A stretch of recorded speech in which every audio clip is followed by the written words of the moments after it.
تو حضرات، یہ ہمارا دوسرا سیشن شروع ہوتا ہے۔ اس میں انشاءاللہ آپ فضیلت الشیخ زید پٹیل صاحب کو سنیں گے اور عنقریب وہ تشریف لانے والے ہیں۔ اس سیشن کا آغاز تلاوت قرآن پاک سے ہوگا۔ میں بڑے ادب کے ساتھ درخواست کرتا ہوں فضیلت الشیخ شاہد نور حفظہ اللہ سے کہ تشریف لائیں اور تلاوت قرآن پاک سے ہمارے اس دوسرے سیشن کا آغاز کریں۔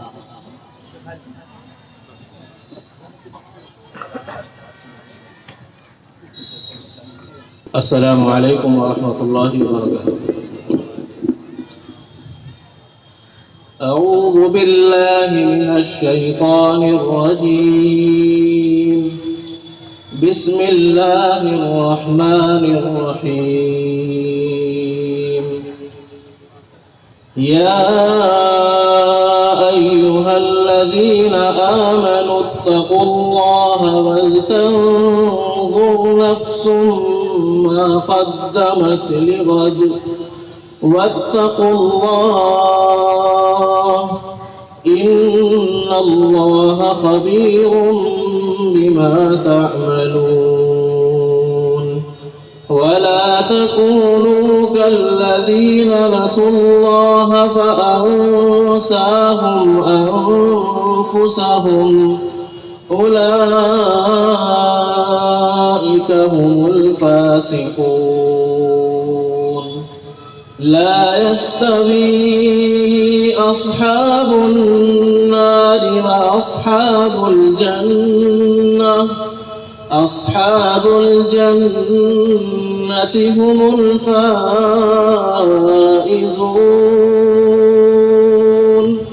لو أنزلنا هذا القرآن على جبل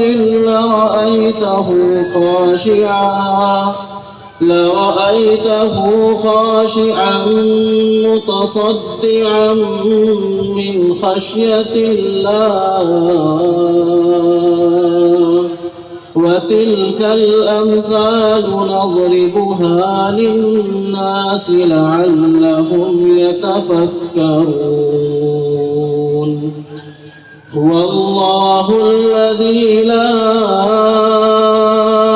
إله إلا هو عالم الغيب والشهادة هو الرحمن الرحيم۔ هو الله الذي لا إله إلا هو الملك القدوس السلام المؤمن المهيمن العزيز الجبار المتكبر، سبحان الله عما يشركون۔ هو الله الخالق البارئ المصور، له الأسماء الحسنى، يسبح له ما في السماوات والأرض، وهو العزيز الحكيم۔ السلام علیکم ورحمۃ اللہ وبرکاتہ۔ جزاک اللہ خیر۔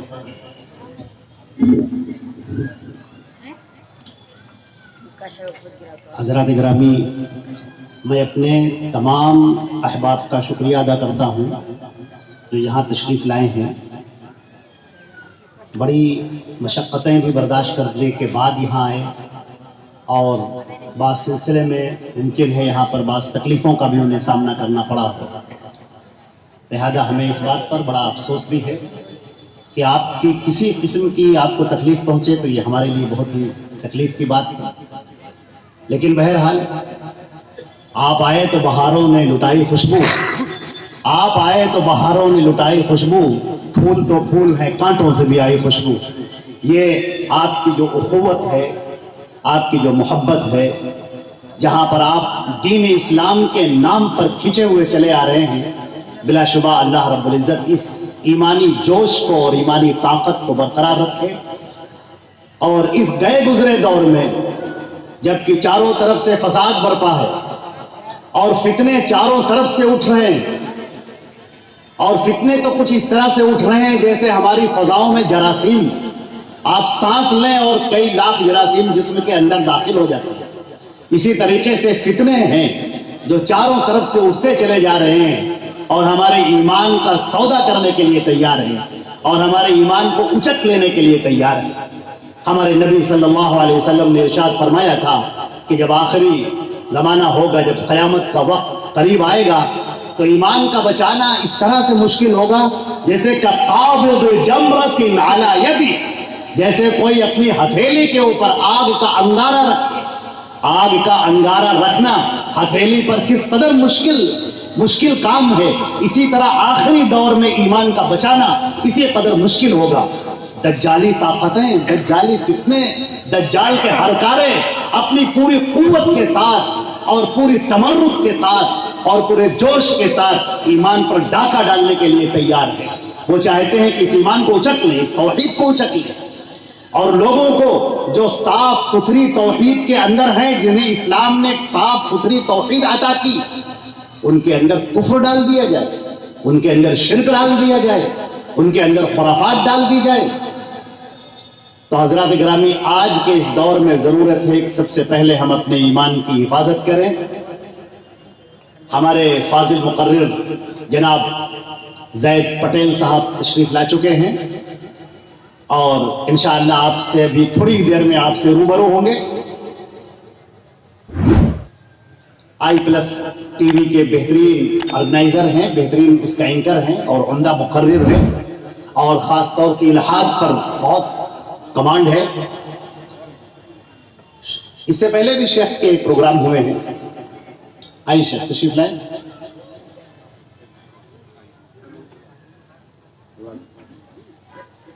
اس سے پہلے کہ ہم شیخ کو دعوت دیں، دو چار باتیں آپ سے کر لیتے ہیں۔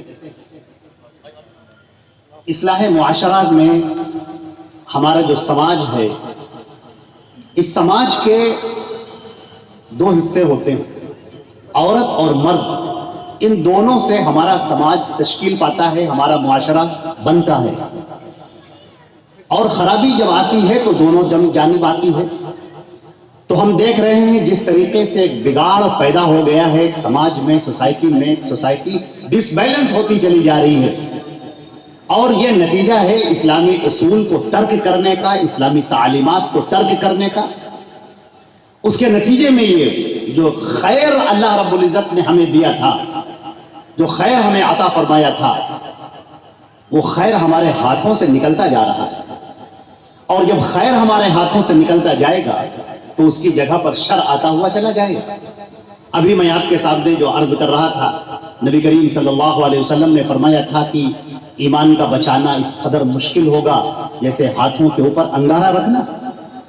آپ دیکھیں کہ اللہ کے نبی صلی اللہ علیہ وسلم نے اسلام کی صدا بلند کی، توحید کی صدا بلند فرمائی، ایسے معاشرے میں جو سر تاپا گناہوں میں غرق تھا، جرائم میں غرق تھا، اللہ کے نبی صلی اللہ علیہ وسلم کھڑے ہوتے ہیں اور انہیں جس چیز کی جانب سب سے پہلے دعوت دیتے ہیں وہ دعوت ہوتی توحید کی دعوت۔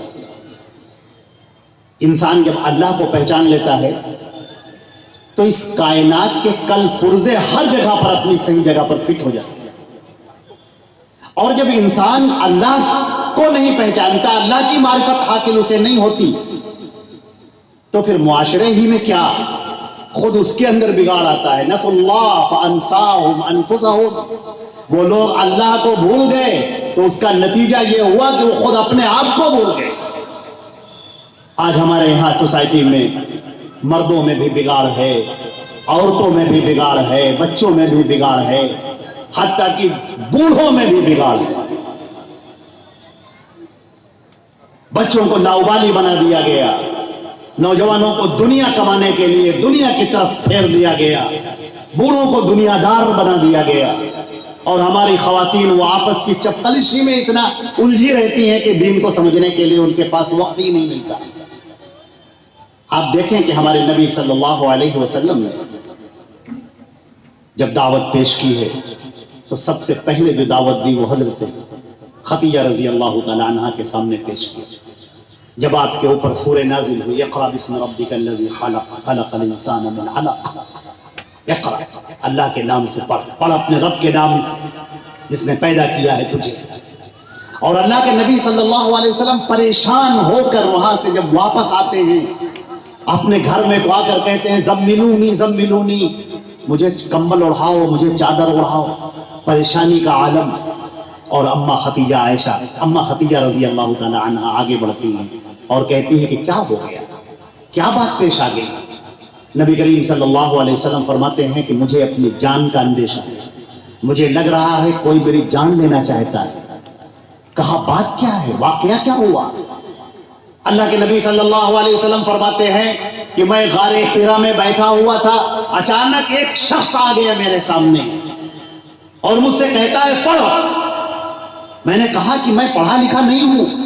اس نے مجھے زور سے بھینچا اور کہا پڑھ. میں نے پھر کہا کہ میں پڑھا لکھا نہیں ہوں.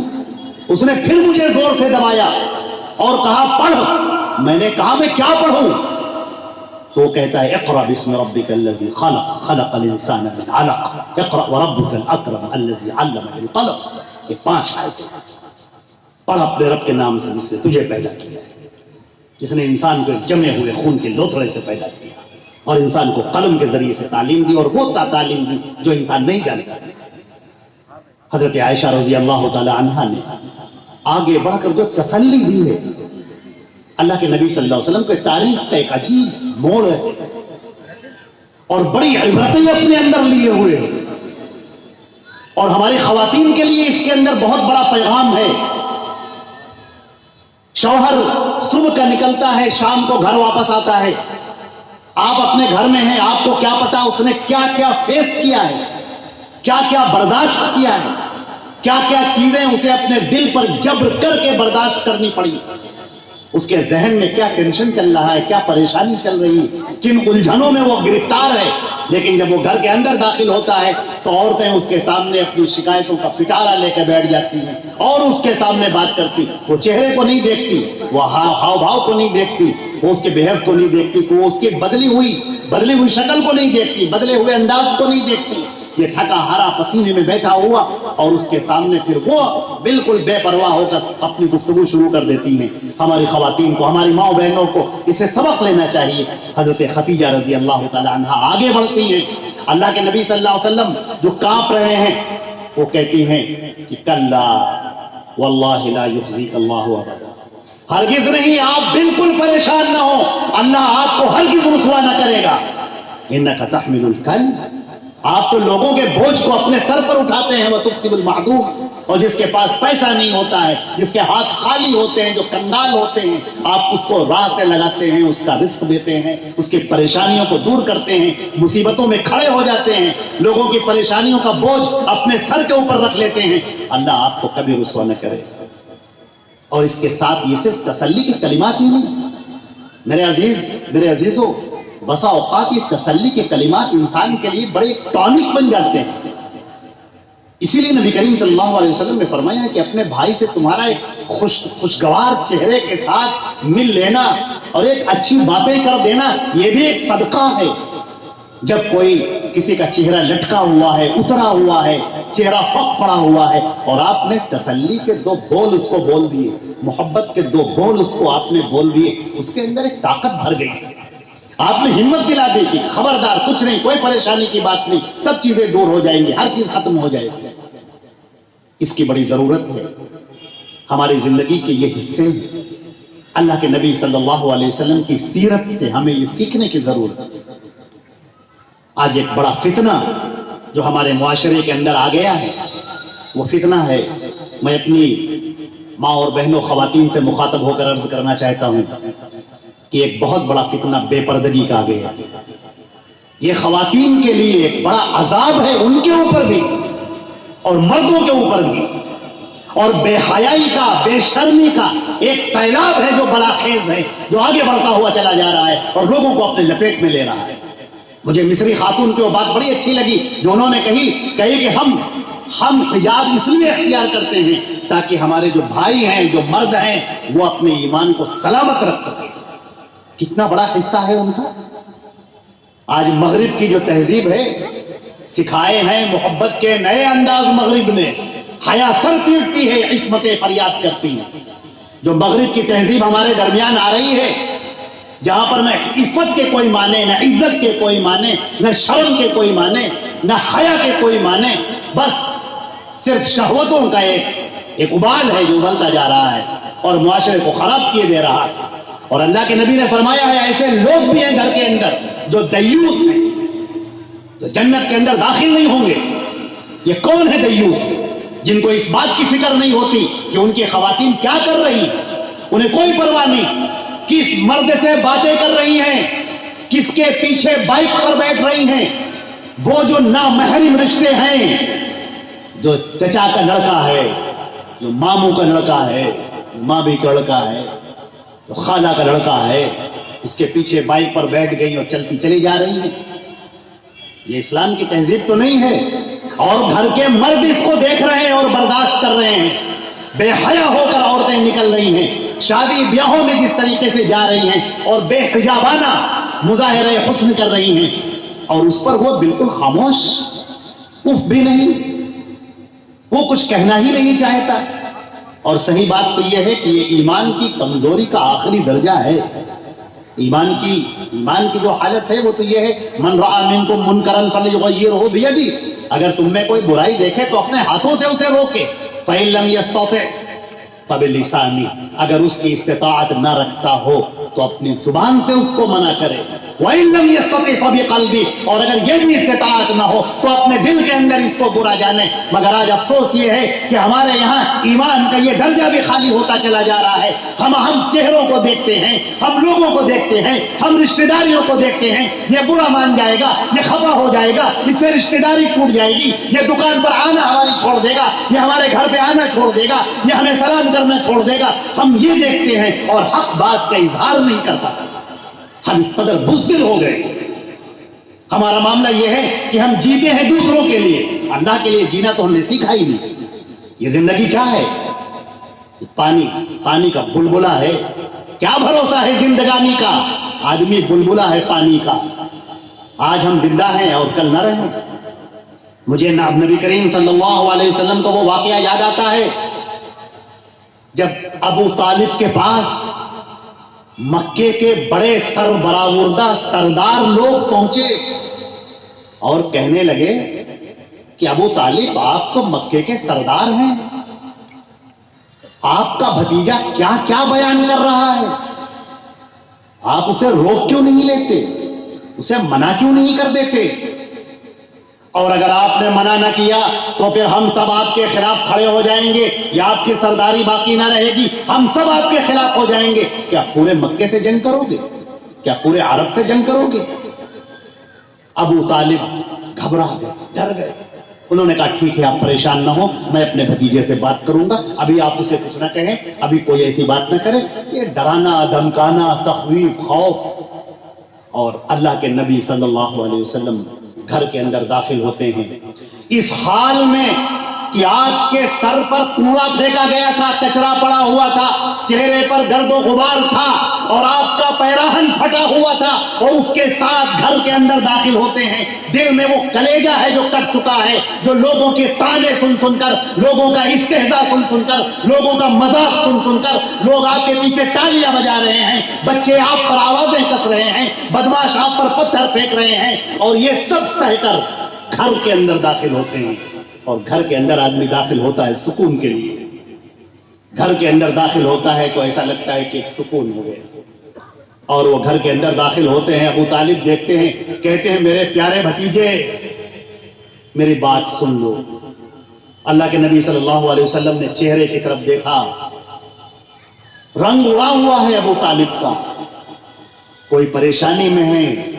اللہ کے نبی فرماتے ہیں چچا جان بتائیے کیا بات ہے؟ کہتے ہیں میرے بھتیجے میرے بس میں جتنا ہے میں وہ کر رہا ہوں، میرے اوپر ضرورت سے زیادہ بوجھ مت ڈالو، میں پورے مکے سے جنگ نہیں کر سکتا، میں پورے جزیرت العرب سے میں کیا جنگ کروں گا، میری بوڑھی ہڈیوں میں اتنی طاقت نہیں بچی ہے.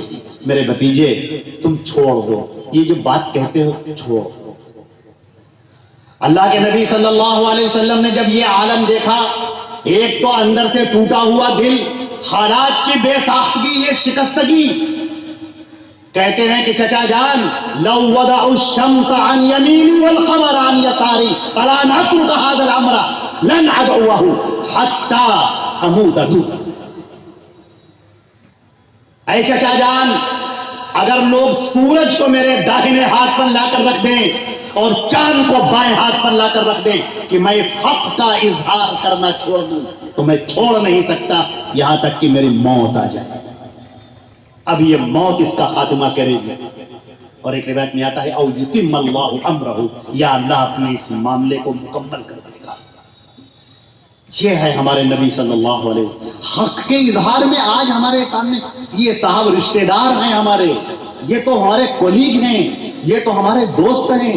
ارے ان کے ساتھ تو ہم چائے پیتے ہیں, ان کے ساتھ تو ہم بیٹھتے ہیں, چہرہ دیکھتے ہیں, چہرہ دیکھنے کے بعد حق کی بات کرتے ہیں. چند رشتوں کے کھلونے ہیں جو ہم کھیلتے ہیں, چند رشتوں کے کھلونے ہیں جو ہم کھیلتے ہیں, ورنہ سب جانتے ہیں کون یہاں کس کا. مرنے کے بعد ہم جب اللہ کے سامنے کھڑے ہوں گے, جیسا کہ قرآن پاک میں فرمایا گیا وَكُلُّهُمْ آتِيهِ يَوْمَ الْقِيَامَةِ فَرْدًا, کل ہر ایک تنہا اللہ کے سامنے کھڑا ہوگا. وہ رب کائنات عزیز متعال جس کے سامنے ہم کھڑے ہوں گے, اور اللہ تعالیٰ پوچھے گا اے میرے بندے تو بتا, اب بتا تو یہ گناہ کیوں کیا, یہ گناہ کیوں کیا, یہ گناہ کیوں کیا. کیا جواب ہوگا ہمارا؟ آج دنیا کے لیے ہم چھوڑ دیتے ہیں حق کے اظہار کو, حق کی بات کو, نبی کے طریقے کو, اللہ کے اتارے ہوئے احکامات کو, چند پیسوں کے لیے چھوڑ دیتے ہیں. ضمیر کو دبا کر بیٹھ جاتے ہیں. کوئی آتا ہے اور اس ایمان کی قیمت لگاتا ہے اور ہم اس قیمت پر بک جاتے ہیں. بے ضمیر ہو گئے ہم.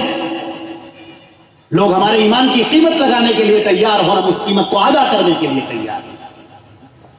لوگوں کا ہم نے چہرہ دیکھا, ذرا سا کوئی خفا ہوا بس بات ختم. نہیں صاحب چھوڑی, یہ بات نہیں کہ چھوڑی. نبی کریم صلی اللہ علیہ وسلم نے فرمایا, جب آخری آپ نے خطبہ دیا ہے, آخری خطبہ آپ کا, آپ کی اونٹنی کی قصوہ, آپ خطبہ دے رہے تھے, آپ اونٹنی کی پیٹھ پر کھڑے ہو گئے اور وہاں پر آپ نے جو عالمی منشور جاری کیا ہے, جس کا ایک جملہ جو مجھے یاد آتا ہے, لا فضل لعربی علی عجمی ولا لعجمی علی عجمی ولا لابیض علی احمر ولا لاحمر علی ابیض کلکم من آدم وآدم من تراب. کسی عربی کو عجمی پر, عجمی کو عربی پر, کالے کو گورے پر, گورے کو کالے پر کوئی فوقیت حاصل نہیں الا بالتقوی. تم سب آدم کے اولاد ہو اور آدم مٹی سے پیدا ہوئے. آج شادی بیاہوں میں ہمیں دیکھیے ہڈیوں سے ہڈیاں ملائی جاتی ہیں, خاندان دیکھے جاتے. ایک ہماری خاتون بیچاری نیک ہے, پرہیزگار ہے, متقی ہے, پردہ کرنے والی ہے, حجاب اختیار کرنے والی ہے, اس کی دینداری کی کوئی قدر نہیں, اس کی نمازوں کی کوئی قدر نہیں, اس کی تلاوت کی کوئی قدر نہیں, اس کی حیا کی کوئی قدر نہیں. بے ضمیر لوگوں کے لیے قدر ہے تو پیسوں کی, قدر ہے تو عہدے کی اور منصب کی, قدر ہے تو کہ لڑکا سرکاری نوکری میں ہے, لڑکے کے پاس دولت اتنی ہے, بینک بیلنس اتنا ہے, مکان اتنا ہے, پراپرٹی اتنی ہے, وہ دولت میں کھیلتا ہے, تمہیں اس بات کی قدر ہے. یہ دنیا جو بہت جلد زائل ہونے والی, اس دنیا کو تم بہت جلد چھوڑ کر جانے والے, اور اس کے لیے تم نے سودا کر لیا ایمان کا. نبی کریم صلی اللہ علیہ وسلم نے فرمایا تھا کہ تم دینداری کو ترجیح دو, دینداری کو ترجیح دو. بچیاں دیندار ہوں گی, گھروں کے اندر دینداری آئے گی. ماں کی گود پہلا مدرسہ ہوتا ہے. آپ دیکھیں کہ اللہ کے نبی صلی اللہ علیہ وسلم نے جو احکامات دیے ہیں, ہماری خواتین جن کی جب نشو نما ہوتی ہے, یہ بیٹی کی شکل میں, یہ بہن کی شکل میں, اس کے بعد بیوی کی شکل میں, پھر ماں کی شکل میں, پھر اور دیگر رشتوں کی شکل میں, اللہ نے ان کو مقام دیا ہے, اللہ نے انہیں عزت دی ہے, اللہ نے انہیں برتر بنایا ہے. ہم نے انہیں وہ مقام نہ دیا، ہم نے انہیں وہ عزت نہ دی، ہم نے انہیں وہ جو ان کا جینوین جو مقام ہونا چاہیے تھا وہ مقام نہ دیا۔ ہم نے تو پلٹ کے پوچھا ہی نہیں کہ تمہارے حال کیا ہے، تمہاری خیریت کیا ہے۔ ایک بچہ ہوٹل کے اوپر بیٹھا رہتا ہے، چائے پر چائے پیتا ہے، دوستوں میں خوش گپیاں کرتا ہے، پھر گھر کے اندر داخل ہوتا ہے، وہاں بڑا مسکراتا ہوا چہرہ تھا اس کا، لوگوں میں جوک کر رہا تھا، ہنسی کر رہا تھا، اور گھر کے اندر جب داخل ہوتا ہے اپنا منہ بنائے ہوئے ماں سے صحیح سے بات نہیں کرتا، باپ کو اکڑ کر جواب دیتا ہے، اپنی بہن سے صحیح سے مخاطب نہیں ہوتا، اس کے حق کو تو پہچانتا ہی نہیں، اپنی ترنگ میں، اپنی لے میں۔ آپ یہ بتائیں کہ کیا یہ وہ تعلیم ہے جو اسلام نے دی؟ جو اپنے باپ کے پاس بیٹھنے کے لیے جس کے پاس وقت نہ ہو، اپنی ماں سے میٹھی باتیں کرنے کے لیے، تسلی کی باتیں کرنے کے لیے، پیار سے باتیں کرنے کے لیے جس کے پاس وقت نہ ہو، اپنی بہن کے لیے جس کے پاس وقت نہ ہو، اس کی خبرگیری کرنے کے لیے جس کے پاس وقت نہ ہو، کون سا مومن ہے یہ؟ کہاں کا ایمان ہے یہ؟ صحیح بات تو یہ ہے کہ جیسے ایک علامہ اقبال کا جو شعر ہم نے پڑھا تھا آپ کے سامنے، بجھی عشق کی آگ اندھیر ہے، مسلمان نہیں راکھ کا ڈھیر۔ یہ راکھ کا ڈھیر، ہمارے یہاں وہ ایمان کی کیفیت باقی نہیں رہی۔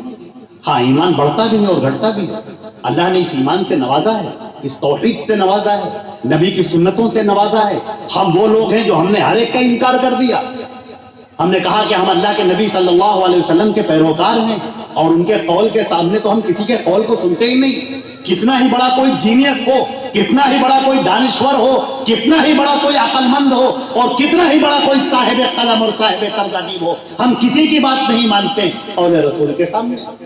ہمارا تو معاملہ ہے یہ ہے کہ ہم نے دل رکھ لیا، دے دیا، اب یہ دل دو بار نہیں دیا جا سکتا، دے دیا ہم نے، اللہ کے نبی صلی اللہ علیہ وسلم کے حوالے کر دیا کہ اللہ کے نبی یہ جان، یہ مال، یہ سب آپ فرمائیں، آپ اللہ کے نمائندے ہیں، اللہ نے آپ کو بھیجا ہے، آپ ہمیں بتائیں میرا رب چاہتا کیا ہے، میرے رب کی مرضی کیا ہے، میرا رب کن چیزوں میں راضی ہے، ہمیں وہ بتاؤ۔ ہماری مائیں بہنیں ہوں یا ہمارے بچے ہوں، ہمارے مرد ہوں، یہ مومنین کی یہ شان ہے، مومنین کی یہ پہچان ہے کہ وہ آگے بڑھتے ہیں اور آگے بڑھ کر صرف اپنے رب کی مرضی چاہتے ہیں۔ آج ہمیں ضرورت اس بات کی ہے کہ ہم یہ دیکھیں کہ اللہ کے نبی صلی اللہ علیہ وسلم کی حدیثیں کیا ہیں، صحیح احادیث کیا ہیں۔ ابھی ہم سے پہلے جو مقررین گزرے، دو فضیلت الشیخ عبد السمیع المدنی، انہوں نے اخلاق کے اوپر جو گفتگو کی، بڑی پیاری گفتگو کی، اور اس کے بعد عبد العلیم جلیلی مدنی صاحب جنہوں نے نوجوانوں کو متنبع کیا، بڑے اہم پوائنٹس کی طرف متنبع کیا۔ میں ان ساری تقریروں کو اکٹھا کر کے ایک بات عرض کرنا چاہتا ہوں، صرف ایک بات، کہ کبھی آپ نے غور کیا، یہ بات کہہ کر میں رخصت ہونا چاہتا ہوں، اللہ نے جو پہلی وحی نازل کی، یہ وحی کون سی تھی؟ اس کی شروعات لفظ اقرا سے ہوتی، پڑھو پڑھو، پہلی وحی پڑھ۔ جب تم پڑھو گے تو جانو گے اللہ کی توحید کیا ہے، اللہ کے نبی صلی اللہ علیہ وسلم کا مرتبہ اور مقام کیا ہے۔ تب ایک لمحہ تمہیں نہیں لگے گا اللہ کو رب ماننے میں اور محمد مصطفیٰ کو اپنا امام ماننے میں، اپنا نبی ماننے میں ایک لمحے کا وقت نہیں لگے گا۔ سوچ بھی نہیں سکتے تم کہ ایک طرف اللہ کے نبی کی حدیث ہو اور دوسرا یہ مسلمان کہہ ہی نہیں سکتا اپنے آپ، اس کا دل ہی گوارا نہیں کرے گا کہ ٹھیک ہے اللہ کے نبی کی حدیث ہے، لیکن ہم تو، ہمارا تو اپنا الگ مسلک ہے، اور ہمارے یہاں امام ہیں، اور ہمارے مسجد کے امام صاحب ہیں، فلاں صاحب ہیں، وہ عالم ہیں، وہ کہے گا ہی نہیں، وہ کہے گا کیا کہا تم نے، اللہ کے نبی کا یہ قول، حدیث صحیح، سند سورج کی طرح روشن اور چمکتی ہوئی، بس یہی میری زندگی ہے۔ جیسے مچھلی پانی کے بغیر نہیں رہ سکتی، ویسے ایک مومن بھی بغیر حدیثوں کے نہیں رہ سکتے۔ ہم اللہ کے نبی سے الگ جا ہی نہیں سکتے، ہماری زندگی ختم ہو جائے گی، ہمارا کیف ختم ہو جائے گا، زندگی کا سرور ختم ہو جائے گا، ہم مر جائیں گے، ہماری موت آ جائے گی، ہم مر جائیں گے۔ پڑھ۔ میں اپنی ماں بہنوں سے بھی درخواست کرتا ہوں اور آپ سے بھی درخواست کرتا ہوں، سب سے درخواست کرتا ہوں کہ پڑھیے، قرآن پاک کو پڑھیے، اللہ کے نبی صلی اللہ علیہ وسلم کی صحیح احادیث کو پڑھیے۔ ہمارے علماء اللہ ان پر اپنی رحمتیں نازل فرمائے جنہوں نے قرآن پاک کے ترجمے اور تفسیریں کر دی، جنہوں نے حدیثوں کے ترجمے اور ان کی تشریحات کر دی اور آپ کے ہاتھوں میں دے دیا، آپ انہیں پڑھیے. لیکن افسوس یہ ہے کہ آج لوگوں کے پاس اتنا ہی وقت ہی نہیں ہے. اخبار پڑھنے کا وقت ہے، شروع خبر سے لے کر اور جو لاسٹ میں پرنٹر اور پبلشر لکھا ہوتا ہے وہاں تک پورا اخبار چڑھ جاتا ہے. موٹی موٹی ناولز پڑھنے کا ٹائم ہے، کہانیاں، داستانیں، افسانے، قصے، کہانیاں سب پڑھنے کا ٹائم ہے. لیکن نہیں وقت ہے تو اپنے رب کے پیغام کو پڑھنے کا وقت نہیں ہے اور اپنے نبی کی صحیح حدیثوں کو پڑھنے کا وقت نہیں. پلٹ آؤ لوگوں، آ جاؤ اس زندگی کی طرف آ جاؤ جو اسلام کی زندگی ہے، وہ جو صحابہ کرام اور صحابیات تھی جو اللہ کے نبی سے کہتی تھی علمنی مما علمک اللہ، اے نبی جو اللہ نے آپ کو سکھایا ہے وہ ہمیں سکھا دیجیے. ہماری خواتین اللہ کے نبی صلی اللہ علیہ وسلم کے پاس گئیں اور کہنے لگی اے اللہ کے نبی آپ مردوں میں تقریر کرتے ہیں، ان سے خطاب کرتے ہیں، دین کا بڑا حصہ وہ لے گئے، ہم عورتوں کا کیا ہوگا، ہمیں دین کیسے معلوم ہوگا؟ آپ نے کہا ہم تمہارے لیے باقاعدہ ایک دن متعین کریں گے جس میں صرف خواتین سے خطاب ہوگا. چنانچہ اللہ کے نبی صلی اللہ علیہ وسلم نے باقاعدہ دن متعین کیا. یہ ہماری مائیں بہنیں تھیں، علم کے شوق میں آگے بڑھنے والی، علم کے میدان میں آگے بڑھنے والی. جب علم ہی نہیں ہوگا تو جہالت ہوگی، اور جہالت بیماریوں کو جنم دیتی ہے، جہالت کج ادائیوں کو جنم دیتی ہے، کج فکریوں کو جنم دیتی ہے، گمراہیوں کو جنم دیتی ہے. آپ اللہ کے نبی کے راستے سے ہٹ جائیں گے پھر ہزار راستے ہیں آپ کے لیے، اور شیطان آپ کو کھینچ کھینچ کر لے کر جائے گا اور اپنے گردن گریبان سے پکڑ کر کھینچ کر لے کر جائے گا اور آپ کچھ نہیں کر سکیں گے. اور اگر ایمان کی طاقت آپ کے پاس میں ہے، آپ کہیں کہ بات ختم، اللہ کے نبی کا قول دکھاؤ. اللہ کے نبی نے کیا کہا ہے؟ ان کے قول کے سامنے کسی کے قول کی کوئی حیثیت. وہ نبی ہیں، وہ امام ہیں، وہ سید الاولین والمرسلین ہیں، اور انہی کی ذات پر شریعت ختم ہو گئی. ان پر اللہ نے دین اتارا اور انہی کے ساتھ دین ختم ہو گیا. سورہ مائدہ میں اللہ نے فرما دیا الیوم اکملت لکم دینکم، آج کے دن میں نے تمہارا دین مکمل کر دیا. واتممت علیکم نعمتی، اپنی نعمت تم پر تمام کر دی. ورضیت لکم الاسلام دینا، اور میں تمہارے لیے دین اسلام سے راضی ہو گیا. بات ختم ہو گئی، سیل پیکڈ ہو گیا. اب دین، اب کسی کی فکر، کسی کا رائے، کسی کا قیاس، کسی کا اجتہاد، کسی کا استنباط، کسی کی خوش فکری، کسی کی خوش مذاقی، کسی کی خوش ذوقی، کسی کا خیال، کسی کا تصور، کسی کا قول، کسی کی بات اس کے اندر داخل نہیں ہو سکتی. وہ مردود ہے. من احدث فی امرنا ھذا ما لیس منہ فہو رد. کنارے قول نبی کے آگے سب یہیں پر شریعت ختم ہو جاتی ہے، دین اسلام یہیں پر مکمل ہو جاتا ہے. اللہ کے نبی صلی اللہ علیہ وسلم، میں اپنی خواتین سے بھی درخواست کرتا ہوں اور آپ سب سے بھی درخواست کرتا ہوں کہ حدیثوں کی کتابیں ضرور پڑھیں. وہ زندگی ہی کیا، اور ان اہل حدیثوں کی زندگی کیا، بلکہ میں تو کہتا ہوں ان مسلمانوں کی زندگی کیا نہیں، بلکہ میں کہتا ہوں ان انسانوں کی زندگی کیا جو اس دنیا میں آئے اور چلے جائیں گے اور اپنے مالک کو دیکھ بھی نہیں پائیں گے. قیامت کے دن مومنین اللہ کا دیدار کریں گے. اللہ تعالیٰ مومنین سے کہے گا مجھے دیکھنا نہیں چاہتے ہو؟ دنیا میں تو بغیر دیکھے میری عبادت کرتے تھے. اللہ تعالیٰ اپنا دیدار کرائے گا. میں آپ سے کہتا ہوں کہ کیا بغیر آپ اللہ کا دیدار کیے چلے جائیں؟ دنیا سے اللہ کو پہچانے بنا چلے گئے؟ اپنے خالق اور مالک کو پہچانے بنا اس دنیا سے چلے گئے؟ پڑھیے قرآن پاک اور اللہ کے پیارے رسول کی صحیح احادیث آپ پڑھیے، اور جب آپ پڑھیں گے تو زندگی، اللہ کی قسم، زندگی بدل جائے گی، جیسے صحابہ کرام کی بدلی تھی اور جیسے ان کے بعد اور ہر دور میں بدلتی رہی ہے. اللہ تعالی ہماری اور آپ کی زندگی کو بدلنے والا بنائے. یہ چند باتیں میں نے آپ کے سامنے پیش کر دی، بکھری بکھری باتیں تھیں، لیکن ان سب کا نتیجہ ایک ہی ہے کہ ہم سب اللہ کے نبی صلی اللہ علیہ وسلم کی لائی ہوئی شریعت کو پڑھیں، سمجھیں، جانیں، اس پر عمل کریں اور دوسروں تک پہنچائیں. حضرات، اب وقت ہوتا ہے کہ آپ کے سامنے اب میں حائل نہ ہوں اور قیام امن میں اسلامی شریعت کے، اسلام کی 10 اصول، یہ شیخ زید پٹیل صاحب کا ٹاپک رہے گا آپ کے سامنے. آپ حضرات ان کو ٹی وی پر دیکھتے رہتے ہیں، سنتے رہتے ہیں، اور خاص طور سے آج کل جو اسلام کے خلاف جو لوگ بہت بول رہے ہیں، الحاد کا رد کرنے میں، اس کو ریفیوٹ کرنے میں بہت بڑا ہاتھ ہے ہمارے شیخ کا. اللہ تعالیٰ ان کی عمر کو دراز کرے, ان کی علم میں, ان کی عمر میں خوب برکت عطا فرمائے. بڑے لوگ ان سے مستفید ہوتے ہیں. ہم نے شیخ سے درخواست کی اور شیخ نے اسے قبول کی اور یہاں پر تشریف لائے. ہم ان کا شکریہ بھی ادا کرتے ہیں اور ان کو دعوت دیتے ہیں آپ تشریف لائیں اور اپنے موضوع کی وضاحت کریں. اللہ رب العزت آپ کی عمر میں خوب برکت عطا فرمائے اور ہمارے ان سامعین اور سامعات کی عمروں میں خوب برکت عطا فرمائے. السلام علیکم.